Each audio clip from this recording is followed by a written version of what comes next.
Poutine wax na nan leen dem ma firil leen dem wax ñu ñëwaat. Bàyyi как я сказал. fii mu ne bàyyikat yastanoo mu ne maanaam wax ji jarul muy bari. Интенсивные. mu ne intensiw na mu ne dara waralu ko lu dul. Продолжаются 5 дней, например, за... mu ne partam premier si le premier ça mu ne for naa ci wewu bëy la première ba léegi sama application bii ngeen di connecté woo. Позавчерашние сутки, за двое суток предыдущих. mu ne mu ne damaa bëgg ngeen xam ne seconde bu si waay connecté wu dégg ma ko fay. Они были очень интенсивными. mu ne ani beloo in caw si ma mu ne da ngeen maa waroon a ñaan ci njëkk ma may leen. За вчерашние сутки.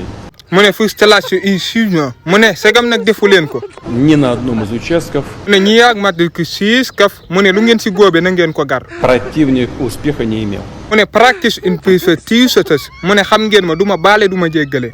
Вчерашний.